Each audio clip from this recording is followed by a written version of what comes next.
Hey, okay, so some of you guys might know, I totally failed like math last semester. It was super bad, super sad. I don't know what I did wrong. Like I was trying so hard. I put in hours, I put in all the effort. I just couldn't figure out what went wrong. And until the beginning of the semester, and I was looking at this work from my buddy, and he showed me, made me remember this.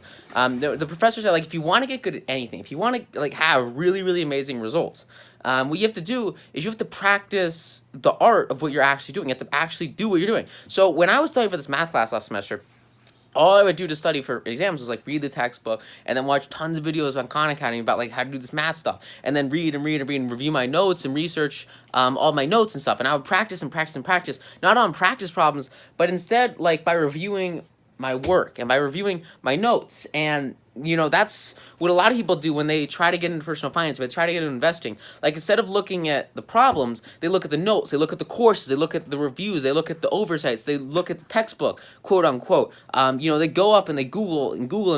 All they do is look at Investopedia. And that's how most people, and that's especially how I used to try to prepare for things.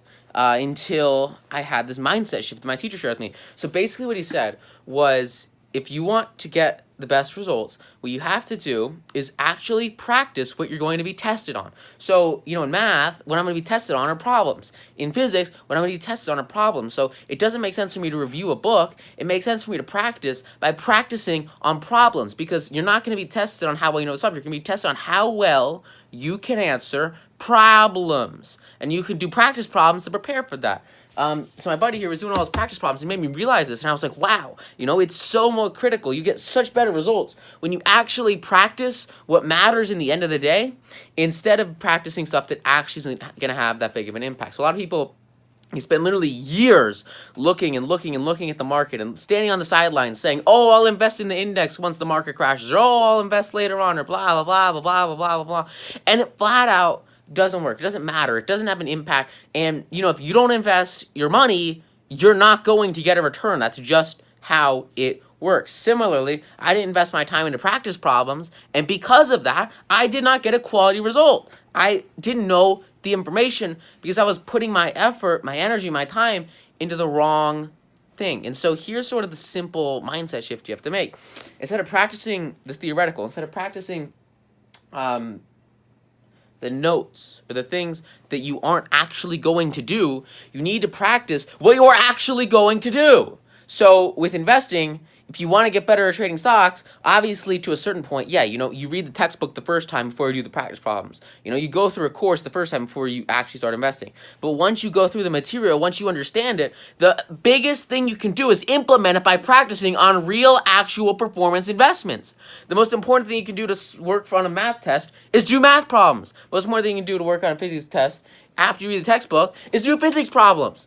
And so if you want to get better at investing, you need to invest. Now, with practice problems, it's low stakes, right? You take like a small quiz or a practice quiz or something, and if you get a question wrong, you know what? Maybe it's like a teeny percent of your grade. Because, at least in college, like a vast, probably, I think 80% of my math grade came from the test, and I got 50s on all the tests. I didn't know what I was doing.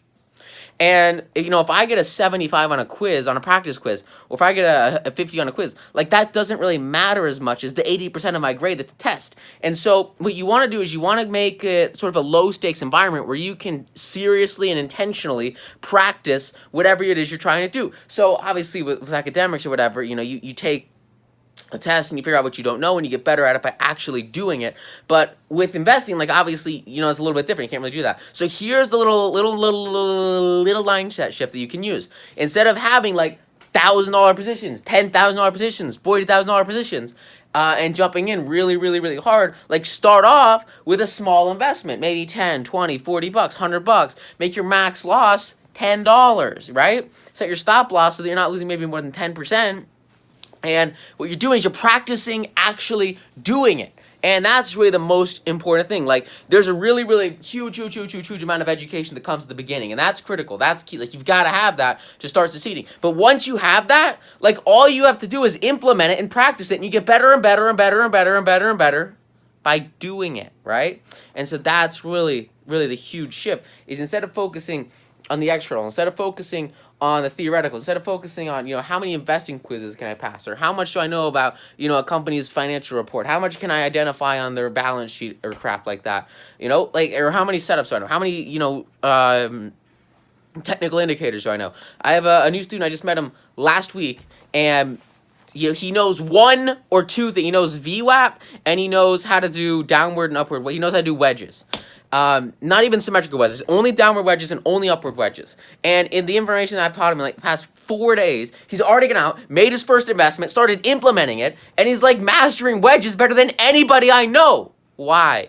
Because instead of just practicing or looking at past performance or looking at like a bunch of really, really big companies, how they theoretically would have performed, he went out there and he, screened for stocks like you teach, and then he freaking applied it and did it. Not only did that manifest itself into actual money for him, but now he's going to have a much, much, much, much, much, much, much deeper understanding than anybody that's just sitting on the sidelines and aren't actually putting their money where their mind is, their money where the education is, and investing in assets. That's the shift. That's the difference. It all comes down to, not going through your notes over and over and over again, but instead actually applying it to a worksheet. I don't know what this is, my roommate stuff, but I think this is linear algebra. And so it's really critical, like if you want to get better, you better by doing what you're actually tested on. I was just constantly practicing on the wrong things, and it created the wrong results in my life. And I just wish someone would have slapped me in the face and told me this earlier, because it probably would have meant that I wouldn't have failed calc the first time, which kind of sucks. But you know what? It just happens, and now you know, right? And so I kind of had this painful experience, and now you don't have to have it, because you can do the right thing.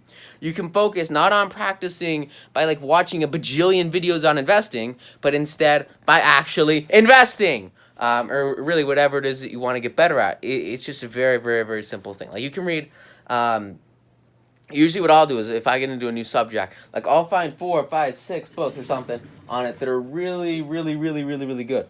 And what I can do is I can read books really, really quickly, right? So I can go through maybe 10, 20 books on a topic and then take that information and then go start applying it. So I remember probably 8 months ago, I was reading tons of health books, stuff like The 4 Hour Body. I mean, it's phenomenal, right?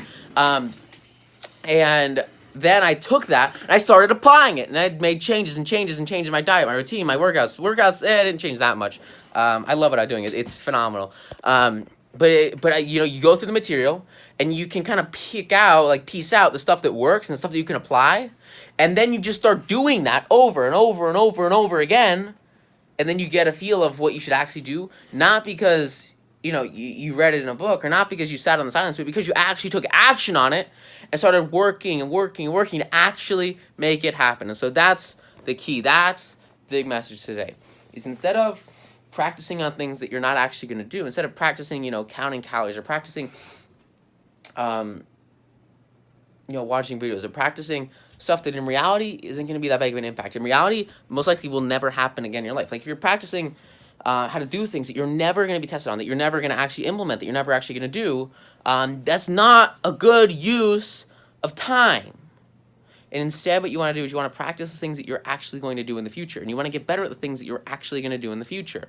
I think kind of one last example here, and then I'll kind of put it away. I remember a long time ago, I got a unicycle for my birthday. I was like so excited. I was like, holy crap, it's gonna be the coolest thing ever. Some of you guys know like I love Heelys. They're amazing. And so I'm like, Heelys are awesome. I should get a unicycle. A unicycle will be awesome. And I probably spent, 3 months, like every single day I'd put in like an hour a day trying to get really, really, really great at this unicycle. And I got like pretty solid. I could make it like 30 feet. And I could probably keep on going. But in reality, like, is that actually going to be something that I pursue deeply in the future? Like, the answer is no, right? Is that going to be something I do for fun? Probably not. Like, Heelys are just so cool. Like, if you guys don't have Heelys, they're basic. And so, there's no reason for me to split my attention on that. There's no reason for me to dedicate my time to that. Like, I could spend that time trading stocks. It'd be the coolest thing ever. It'd be way more fun. And it would have a much greater actual monetary impact. And so, think about stuff that maybe you're doing just for the heck of it, and ask yourself, like, is that really getting me closer to that goal? Is that really getting me closer to the objective? And if it's not, figure out a way you can cut it and then turn it into something that you're actually going to do in the future, so that you can practice something you're actually going to do in the future, so you can get better at something that you're actually going to do in the future. That's the big message for today, guys. Hope you get a ton of value out of this training. Go out there, apply it, absolutely crush it, and I will see you tomorrow. Thanks. Bye.